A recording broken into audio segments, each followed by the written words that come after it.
Olá, tudo bem? Professor Vini aqui falando. Vídeo aula de hoje é sobre os hebreus.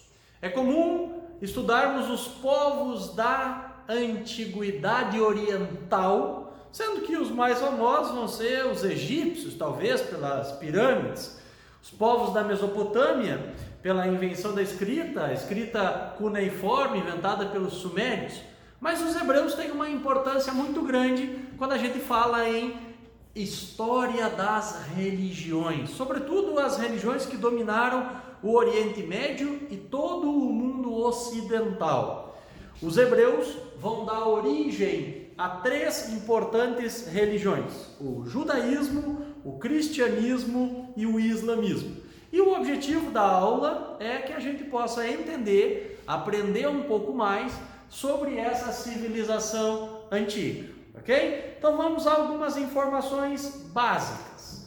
Uma questão importante aqui é a gente saber qual seria a fonte histórica da história dos hebreus. E a fonte histórica aqui ela vai se diferenciar dependendo da interpretação. Por quê? A história dos hebreus para os hebreus, no caso para aqueles que vão virar judeus, então vamos botar aqui, judeus, eles vão chamar essas escrituras de Torá, ok?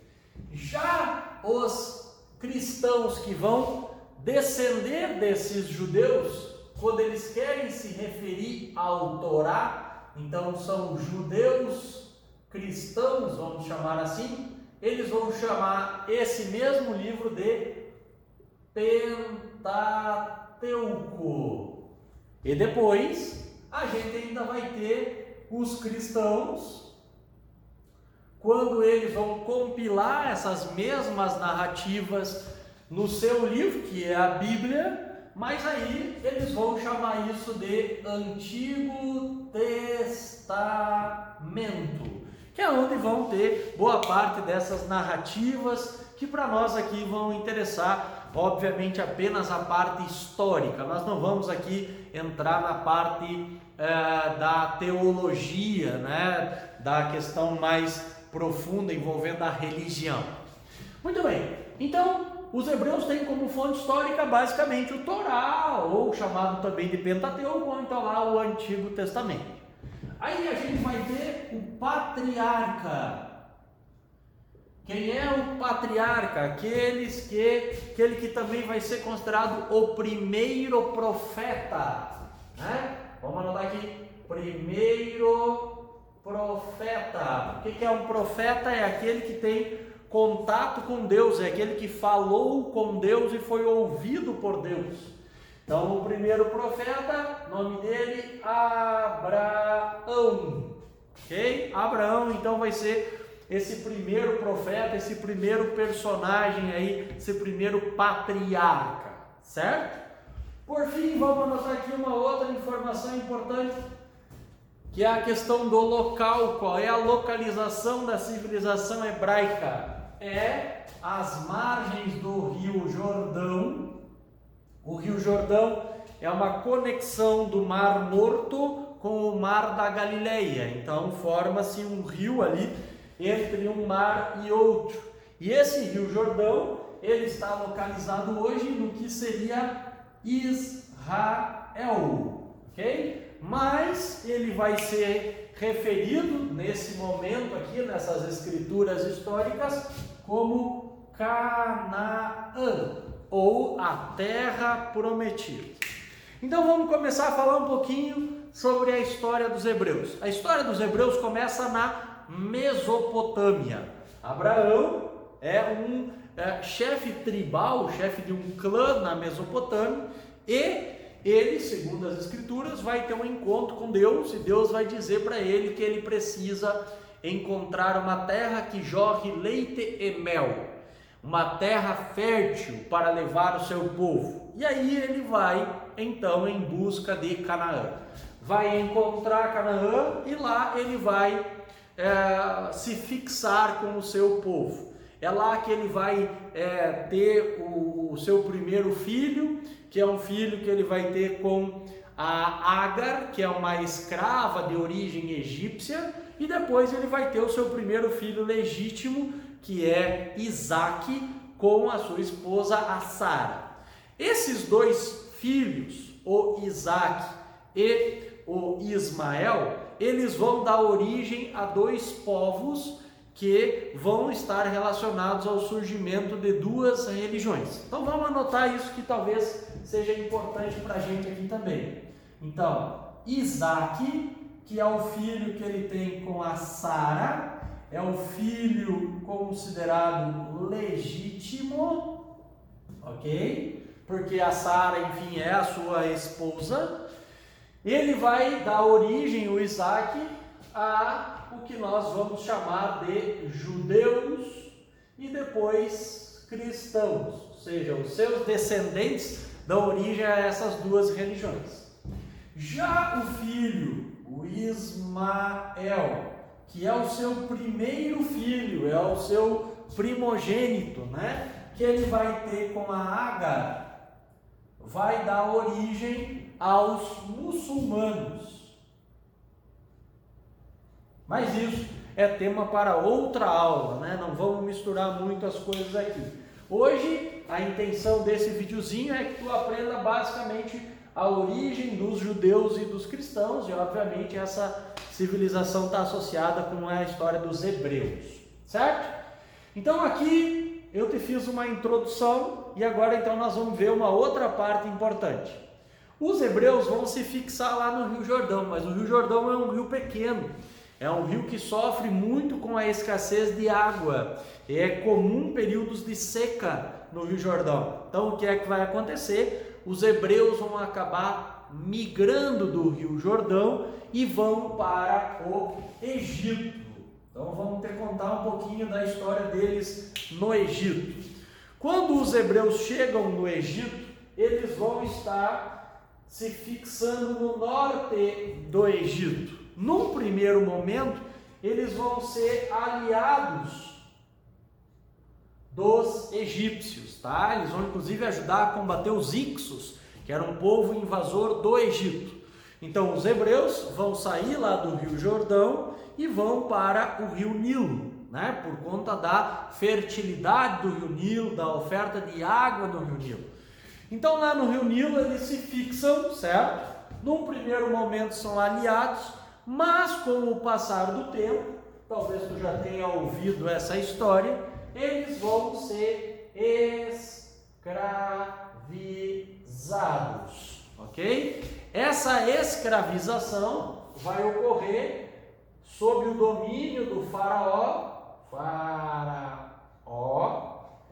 Ramsés II, ok? O faraó Ramsés II, então, vai iniciar um processo de escravização dos hebreus. E essa escravização dos hebreus vai nos levar a uma das partes mais famosas e mais cobradas, inclusive nas provas, da história dos hebreus. O que vai ocorrer quando os hebreus são escravizados? Eles vão fugir. Vai ocorrer a famosa fuga lá do Egito, de volta à terra prometida. Eles vão voltar para Canaã. Como que nós vamos chamar essa fuga? Essa fuga, nós vamos chamar ela de Êxodo. Tá? Professor, é essa parte que abre o Mar Vermelho? Sim, segundo as Escrituras Sagradas, é justamente essa parte aqui que vai ocorrer a abertura do Mar Vermelho. Cientificamente a gente não consegue comprovar se o mar abriu ou não. Mas o que importa para nós, historiadores, é que realmente houve esse processo de fuga e de retorno deles para a região da Terra Prometida, para a Palestina, para Israel, para o Rio Jordão. Muito bem. Qual vai ser o principal líder nesse processo aqui do Êxodo? O principal personagem aqui vai ser Moisés. Quem é Moisés? Moisés é um hebreu que vai nascer no Egito e vamos lembrar que quando ele nasce no Egito há um controle de natalidade no Egito em relação aos hebreus. Todos os meninos deveriam ser mortos. Mas a mãe do Moisés vai pegar um cesto e vai largar o Moisés nas águas do rio Nilo. E ele vai ser encontrado pela filha do faraó, que vai resgatar ele do rio Nilo, vai passar a denominar ele de Moisés, então, que seria o nome associado a esse resgate das águas, o menino das águas. E aí ele vai ser criado na corte do faraó, vai receber educação, vai receber conhecimento, e aí ele vai depois ser o líder justamente desse processo de fuga deles lá, de êxodo deles lá do Egito de volta para a terra prometida. E é justamente nesse êxodo aqui que vai ocorrer uma coisa também muito importante. O que vai acontecer aqui associado a essa questão do êxodo? Aqui nós vamos ter lá no Monte Sinai, que hoje fica na península do Sinai, que pertence ao Egito, nós vamos ter o que? No Monte Sinai, inclusive que já foi motivo de muitos conflitos entre egípcios e israelenses, agora no tempo contemporâneo, nós vamos ter aquela famosa história dos 10 mandamentos. Esses 10 mandamentos aqui, associados à história de que Moisés vai receber de Deus os mandamentos, Deus vai se revelar para ele ali de uma forma especial, porque Deus vai aparecer para ele aqui como um formato de uma única divindade, ou seja, um único Deus. Vale lembrar que lá na antiguidade nós tínhamos uma cultura politeísta, os mesopotâmicos eram politeístas, os egípcios eram politeístas. O que significa isso? Que eles tinham muitos deuses. E agora o que nós vamos ter aqui? O surgimento de um culto, monoteísta. Então, o culto de uma única divindade. E isso vai ocorrer segundo uma revelação. Portanto, nós vamos ter esse episódio do Monte Sinai, que é o momento que ele vai receber os 10 mandamentos. Olha só, o surgimento de uma religião monoteísta revelada, ok? Isso é um dos conteúdos também mais cobrados na hora das provas. Aí, meus queridos, nós vamos voltar lá para Israel, lá para Canaã, lá para a terra prometida.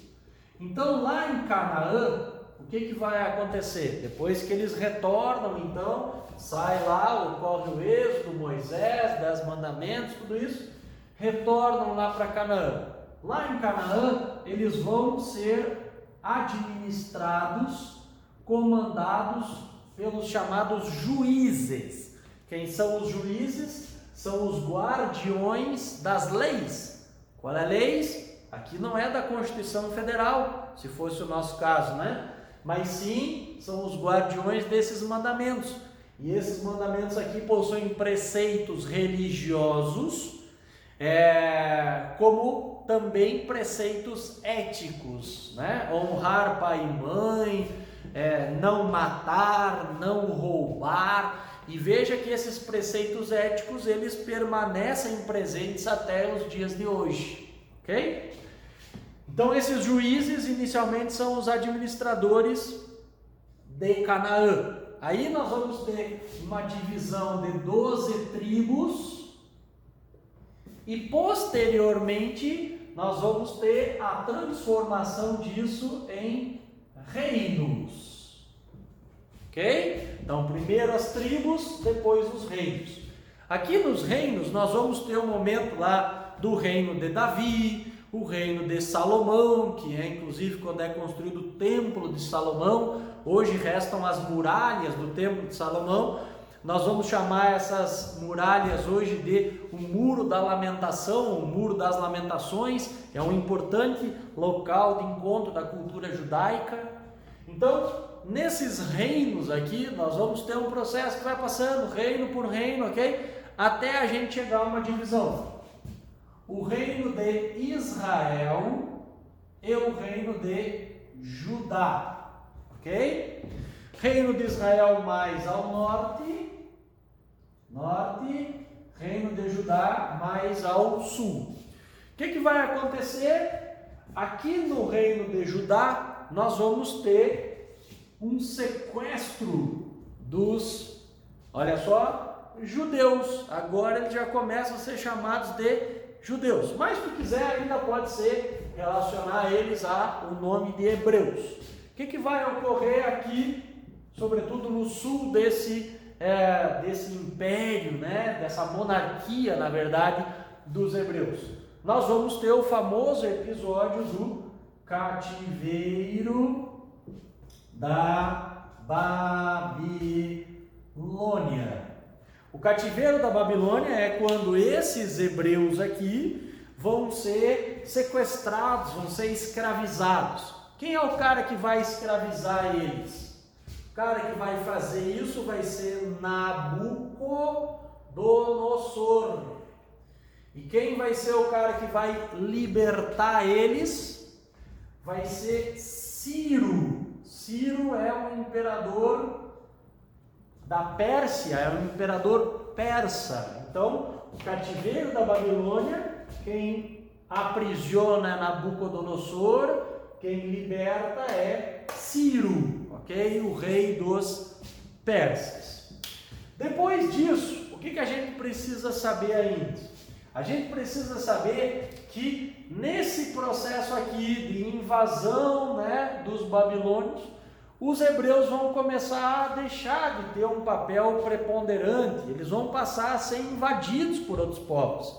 Então, uma outra coisa fundamental e importante que tu precisa saber aqui é invasão dos romanos. Então aqui a gente já vai reduzindo um pouco a história, né, simplificando um pouco a história.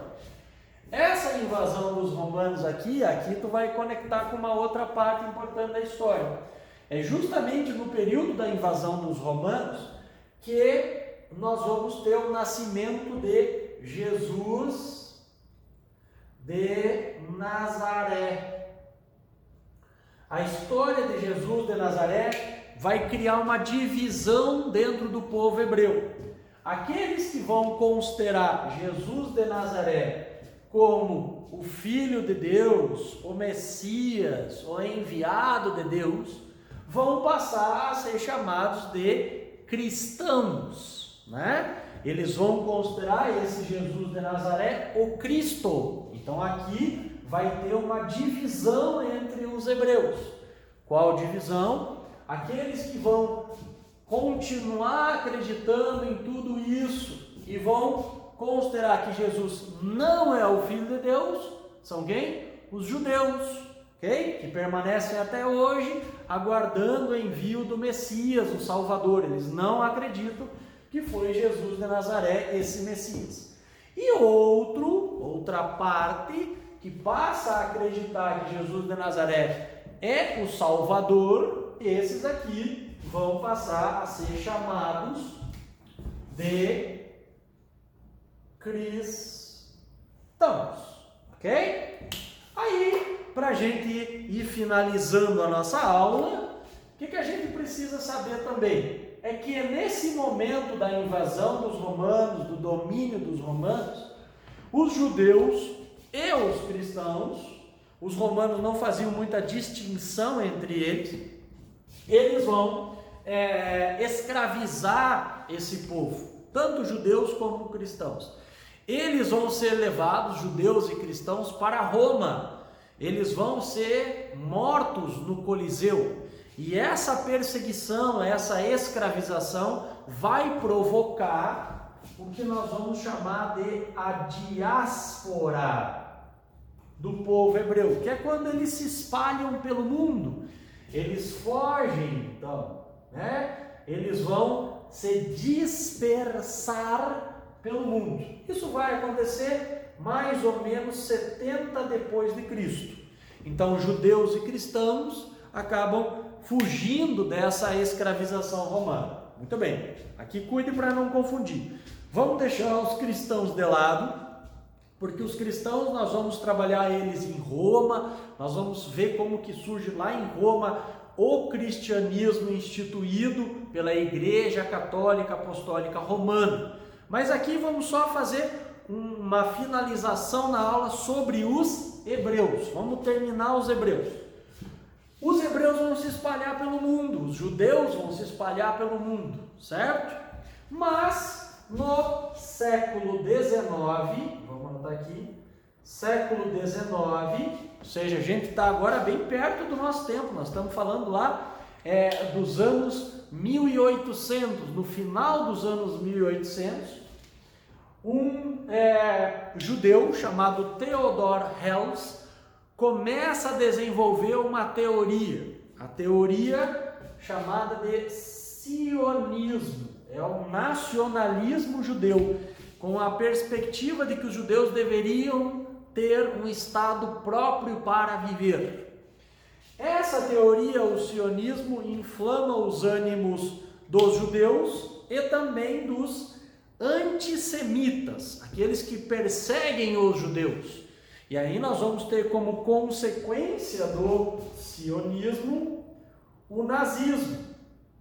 E aí, nazismo, Hitler, chega ao poder em 1933, depois começa a implementar as políticas do Holocausto, temos a Segunda Guerra Mundial, e quando termina a Segunda Guerra Mundial com o saldo de milhões de judeus perseguidos e mortos nos campos de concentração, a gente tem em 1948, numa Assembleia da ONU, o quê? A criação de um novo país. Esse país que vai ser criado pela ONU vai estar localizado justamente aqui, no Rio Jordão, na região de Canaã, que tinha sido ocupada por eles lá na antiguidade. Que lugar vai ser esse? Que país vai ser esse? Criado pela ONU em 1948? Israel. E aí, isso é tema para uma outra aula, porque a gente vai ver que isso vai gerar conflito com os palestinos, que são, boa parte deles, se consideram descendentes de Ismael aqui, são da religião muçulmana e que vão estar então dando origem a vários conflitos e várias questões do mundo atual. Mas isso é tema para uma outra aula, uma outra videoaula. Beleza? Espero que tu tenha entendido. Se ficou com alguma dúvida, é só deixar aí nos comentários que eu te ajudo, tá certo? Muito obrigado pelo carinho e pela audiência. Um grande abraço.